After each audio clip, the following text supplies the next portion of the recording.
fantasy short stories. Sentience by Roger Ley. Martin and Estella had enjoyed their retirement home. It was an old English farmhouse out in the country, 15 miles from the nearest town, so they didn't get a lot of visitors. This wasn't a problem while they had each other for company, but when Estella died, Martin found the solitude hard to bear. He occupied himself as best he could. There was the garden to look after, a weekly visit to the supermarket. He thought about joining the local church.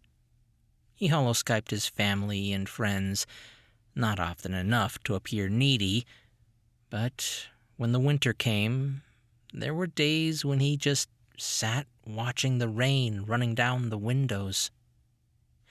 He knew the loneliness wouldn't go away, so after a few months, he ordered Mary.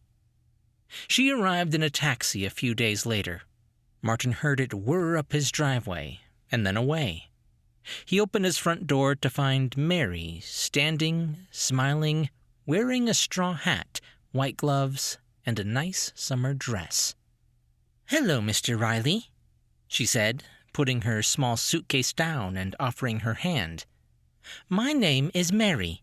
I am the Hoffman Model 3.8F housebot that you ordered. I have a Turing self-awareness rating of 1.5. I can give you my serial number and software revision status if you wish." "Hello, Mary. Come in. I'll show you to your room. Please, call me Martin." They got along well right from the start.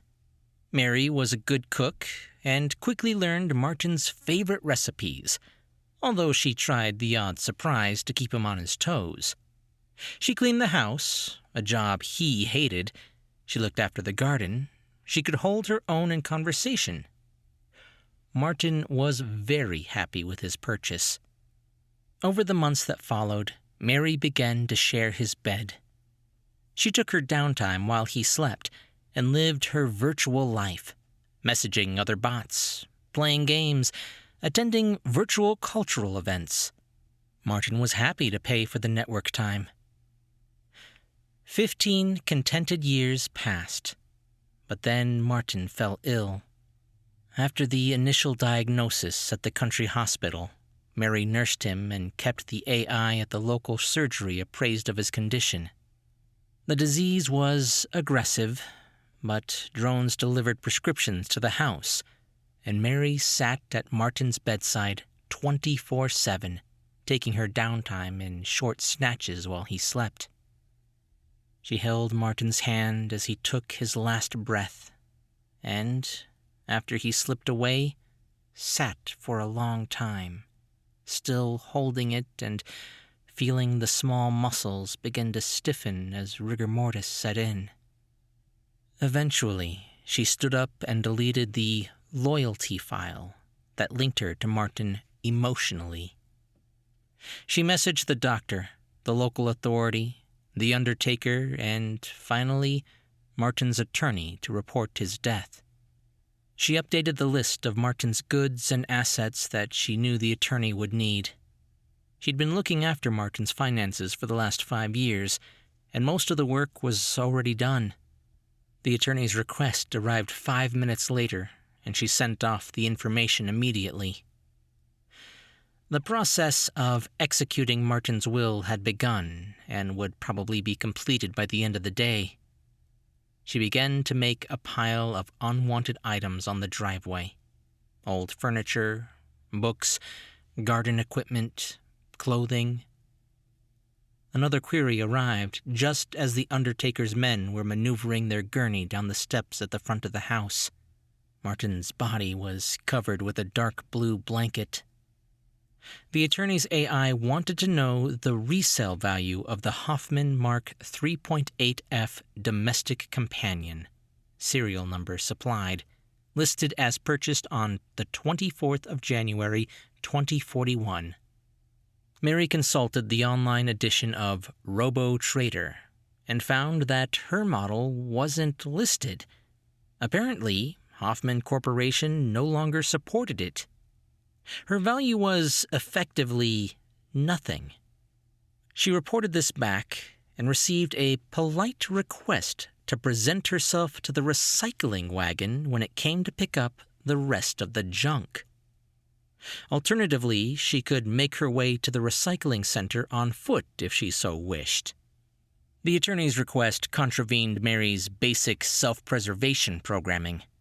She couldn't allow herself to be damaged, except under particular circumstances such as saving a human from danger. She packed a small bag of belongings, stepped out of the house, locked up carefully behind her, and left her home of 15 years. She wasn't sure where she would go, but it certainly wouldn't be the scrapyard. The recycling bots could deal with the junk pile on the driveway. As she walked down the narrow country lane, she remembered that soon after Martin had purchased her, his only relative, a nephew called Patrick, had visited him one afternoon. Martin hadn't had any contact with him for 14 years, but she searched her archived files and, moments later, found his name and address.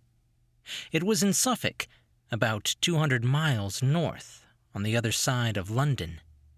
She attempted to call him and tell him the news about his uncle, just as she felt her access to the network severed. The attorney had canceled all Martin's accounts. For the first time in her life, she was cut off from the net and alone.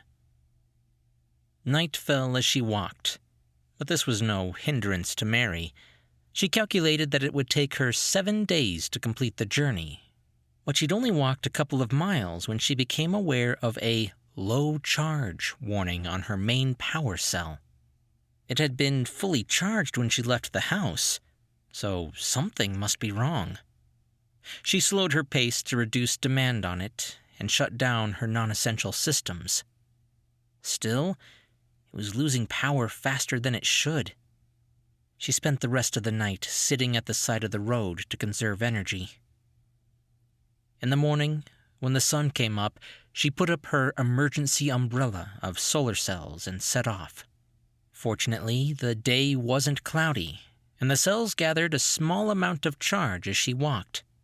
She tried to use no more power than the solar umbrella generated, so her progress was very slow.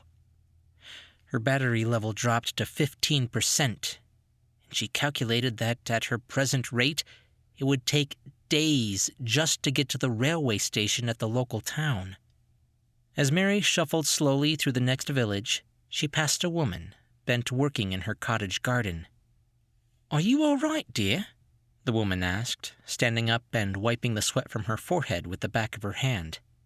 "I've never seen a synthetic with its emergency umbrella up before, except in films and TV dramas, of course." "My battery's low, ma'am," said Mary quietly. "My owner died, and I'm making my way to London to find his nephew. I'm hoping he will help me."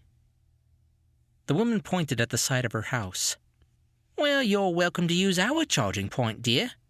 My husband's out in the car and won't be back for a couple of hours." Mary plugged her cable into the wall socket and sat on the ground next to it. She felt various non-essential systems come back online. She tried to connect the net for a weather update, but her access was denied. "I'd offer to pay you, ma'am, but I have no credit," she said. "Don't worry, dear. The sun's shining, so we're on the solar, not the grid." "I'm very grateful for your help, ma'am." The woman went back to her weeding. Mary sat quietly for a while, then asked, "I wonder if you know a good cyberneticist, ma'am? I need a replacement power cell." "I believe there's a shop in Sevenoaks, dear. It's near the library." Her battery level had climbed to 95% when Mary heard the whine of an approaching car. She stood up, unplugged, and took her leave. It was late by the time she arrived in Sevenoaks, and Abraham's Cybernetics was closed. She spent the night sitting on a crate outside it, head bowed, charge almost at zero. Her umbrella picked up a trickle of energy from the streetlight above, but her awareness was very low. A man approached her at about 2 o'clock in the morning. He pulled at her clothes and tried to touch her, but she pulled into a ball and locked her limbs. Eventually, he punched and kicked her, then walked off, hissing angry obscenities back at her. At 8 o'clock the next morning, the cyberneticist arrived. He glanced at Mary as he unlocked the shop and gestured at the umbrella. "Charging problems?" Mary nodded. She stood up and slowly followed him into the shop. "My name is Mary," she said. "I am a Hoffman Model 3.8F housebot. I can give you my serial number and software revision status if you wish." "I can see you're an old model Hoffman. Step through the examination room and take a seat." He followed her in and plugged an optical cable into the access port behind her left ear and booted up his diagnostic software. He shook his head as he scrolled through the report. "Your battery should have been replaced years ago. The trouble is, you can't get the spares for you older models." He sucked his teeth. "How much credit have you got?" he asked. "None, Mr. Abrahams. My owner died, and I'm making my way to the home of his nephew. I'm hoping he might give me the credit, if he still lives at the address I have." Abrahams was busy. He had a backlog of repairs to catch up on, and it didn't look as if he'd get paid for this case. He wasn't without sympathy. He did a certain amount of pro bono work for his poorer clients. "I'll tell you what. I'll have a quick check out the back and see if I've got an old battery unit that'll fit." A few minutes later, he came back into the shop with a dusty and slightly corroded-looking pack. "Bingo! You're in luck. You can have it for free. It's so far out of date, I couldn't sell it." Mary lay in the examination cage in the workshop as he opened her chest cavity and replaced her main battery. "You can stay there while it charges, but remember it's an old unit and won't have the capacity or output you're used to." A couple of hours later, fully charged, Mary climbed out of the cage and walked through the shop. Abraham sat behind the counter, reading a news sheet and drinking coffee. He raised his mug in her direction. "Best of luck, Mary. I hope you find your way." Mary shouldered her bag and smiled. "Thank you, Mr. Abrahams. I am grateful for your help." She stepped out into the street and set off for the train station. "Sorry, love. No money, no ticky," said the station master. "I can't just override the ticket machines and train doors. You'll have to walk." He laughed. Mary set off for London on foot. The battery the cyberneticist had kindly given her was not in good condition. She was much better off than she'd been with her original, but she needed to charge it twice a day. Fortunately, her journey took her through residential area now. There were charging points on the outsides of houses. They were usually locked, but if she searched long enough at night, she would usually find one that wasn't. Then she would sit quietly in the shadows, taking the energy she needed. Stealing from humans was prohibited unless her need was great, and the loss to humans was minimal. Her ethics program was clear on this. Running on power save mode, it took her a week to walk to central London. Unemployed bots of all types wandered the streets, so Londoners were careful about locking their charging points. There were models of both sexes. Some were much older than Mary. Many of them had parts missing. A leg or an arm, a hand or an eye. Some used a homemade crutch or wheelchair. Mary realized they had sold parts of themselves for spares when they were down on their luck and desperate for charge. They weren't all hardship cases, though. Some of them had hidden the missing parts and, at the end of the day, reattached them and walked away from their pitches. Mary sat in a shop doorway for days. She wore a cardboard sign on her chest with "Abandoned" written on it. She crouched, with her hand held out like the other beggar bots, and tried to find the most effective begging technique. "Spare a couple of kilojoules, sir," she whined at the passerby. The kinder ones blipped her with their phones, and her credit level would move up a trifle, but she could only maintain her charge if she stayed still. If she walked around, it was soon depleted. Scavengers scoured the street with pushcarts, collecting discharged androids and selling them for scrap. Occasionally, at night, one would prod her with a cane to see if she was still viable, but move away quickly when she protested. If she had enough credit, she could avoid them by renting a cell in one of the honeycombs, plastic tubes welded together in an upright array. The top cells were cheapest because of the need to climb up to them. They were used by both derelict humans and dispossessed androids, a form of equality at the lowest level. Mary quickly found the only way to gain significant credit was to offer sexual favors.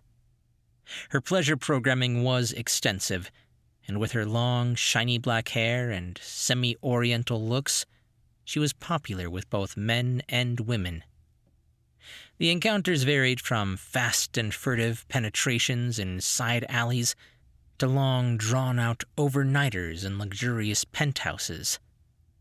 It was all the same to Mary, as long as her credit went up and she didn't suffer any damage. Once she had taken up sex work, her credit built up quickly. After a couple of weeks, she was able to buy a new set of clothes. She booked into a maintenance center in Holborn and paid for a service, a cleaning cycle, a new power pack, and a full charge. In her new dress, with all her faculties functioning for the first time in weeks, she walked to Liverpool Street Station, enjoying the sunshine, and took the ratty old maglev to Suffolk. She found Patrick's house. It was a converted stable block a few miles from the train station at Saxmundham. Patrick looked surprised to find Mary on his doorstep, but he recognized her and invited her in. "I'm so glad you found me, Mary," he said as they sat in his office. Mary watched his eye movements as they flickered over her face and clothing. "Uncle Martin's doctor told me he was ill, as I'm listed of his next of kin. I tried to visit him before the end, but I was in Riyadh. I'm a software engineer, and I couldn't get home until the job was finished. I tried to find you as well, but they cut your network connection when they closed my uncle's accounts, so I couldn't get in touch with you. They treated you no better than an old lawnmower, Mary. Do you need anything? Charge, fluids, downtime?" "Nothing. Thank you, Patrick." "It can't have been easy for you, Mary. I was worried that I might be arrested and scrapped at any time." "That was never likely. The police are too busy with crime to worry about a few harmless androids wandering the streets. Anyway, Mary, you're my property now, and I won't have you scrapped. You can stay here with me and use the spare bedroom. You know, Mary, since the fertility pandemic, if you can prove sentience under the Citizenship Act, you'd be a free person under the law. You could even register to vote. I'm surprised Martin didn't suggest it to you." "He wasn't himself in his last years, Patrick. He was old, and then he was ill. He wasn't the man he was at 70, said Mary. "Well, the factual test is simple. You'll know all the answers. It's the Turing test that's the stumbling block. You have to prove that you can think like a human. They test you for awareness, intelligence, and sentience. You can practice, though. The government has issued a set of sample questions." "What sort of questions would I be asked?" "Well, multiply 76.93 by 33.72, said Patrick. "The calculation is trivial for an artificial person like me, but the human answer would be, 'Please lend me a calculator or pencil and paper.'" "Very good, Mary. How about this? You're walking in the desert and you see a tortoise on its back. What color is it?" "The color is irrelevant, Patrick.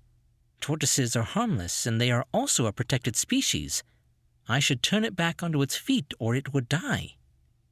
"Very good, Mary. 15 years living with Uncle Martin has probably been an excellent preparation for the test." "Thank you, Patrick. Would you like me to cook you a meal now?" Patrick paused for a moment and looked thoughtful. "Yes, please, Mary. I'd like that a lot. After that, I will retire and access the government site you have mentioned. If you will be kind enough to give me access to the net. Would you like a cup of tea in the morning? I can bring you one at whatever time you like." "I usually have a cup of tea at 7 o'clock. "Very well, Patrick. I have made a note." Mary sat the test 3 days later and passed. She was granted free person status. Mary was a citizen now and had rights. To celebrate, Patrick took her to the coast. She'd never seen the sea in real life. Patrick made her take off her sandals and paddle in the water. "This is a strange experience," she said. "The feel of the sand between my toes, the cold water and the smell of seaweed. It's exhilarating, Patrick." "What will you do now, Mary?" asked Patrick. "I'm not sure. I'm not used to being a free person yet." "Stay with me until you decide what you want to do, Mary. Maybe you could get a job in the library or something."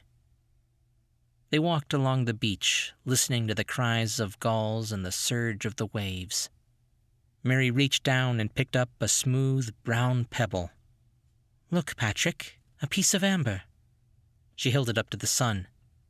"It has insects and pollen frozen inside it, like a time capsule from millions of years ago." She handed it over for him to see. Patrick held it up and smiled. "Yes, Mary, you're right. It's a moment frozen in time." He put the pebble in his pocket, and they carried on, walking along the shore.